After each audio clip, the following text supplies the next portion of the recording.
மலையாள சினிமாவில் அடுத்த சம்பவம்.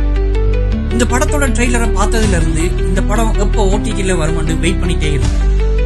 என்ன படம்னு சொல்றேன். அதுக்கு முதல் மறக்காம சேனலை சப்ஸ்கிரைப் பண்ணி வீடியோவை லைக் பண்ணிக்கொள்ளுங்க. ஸ்ட்ரிக்டான கோபக்கார போலீஸ்காரர் தான் நம்மளோட ஹீரோ. செயின் திருட்டு கேஸ் ஒன்று அவருக்கு வருது. அங்க இருந்து படம் மர்டர் கேஸ் வரைக்குமே போயிட்டு இருக்கு. அதுக்கப்புறம் என்ன நடக்குது என்றதுதான் படம். ஹைலி ரெக்கமெண்டட் மலையாள மூவி.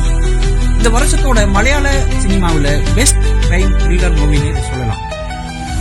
படத்தோட பேர் ஆபீசர் ஆன் டியூட்டி. இந்த படத்தை பாக்குறப்ப தமிழ்ல வந்த வேட்டையாடு விளையாடு படம் தான் எனக்கு கண்ணுக்குள்ள வந்துச்சு. ஸ்டார்ட்ல இருந்து என் மட்டுமே பரபரப்பாவே போயிட்டு இருக்கு. போரே அடிக்காது. அவ்வளவு ஸ்ட்ராங்கான screen play, dialogue and BGM. இந்த படத்தோட ஹைலைட்டே இந்த படத்தோட வில்லனுகள் தான். நமக்கே அவனுங்களை பாக்குறப்ப அடிச்சு கொள்ளணும் போல இருக்கு. நீங்களும் படத்தை பாருங்க. ஏன் நான் அப்படி சொல்றேன்னு உங்களுக்கு விளங்கும். Must watch movie. நெட்ஃபிளிக்ஸ்ல தமிழ் டப்பிங்ல வந்திருக்கு. A சர்டிஃபைட் மூவி, 18+ மற்றும் பார்த்து என்ஜாய் பண்ணுங்க. ஆல்ரெடி படம் பார்த்தவங்க எப்படி இருக்குன்னு கமெண்ட் பண்ணுங்க. மூவி, சீரீஸ், ஸ்போர்ட்ஸ் நியூஸ் தெரிஞ்சுக்கொள்ள என்னோட சேனலை சப்ஸ்கிரைப் பண்ணி லைக் பண்ணுங்க.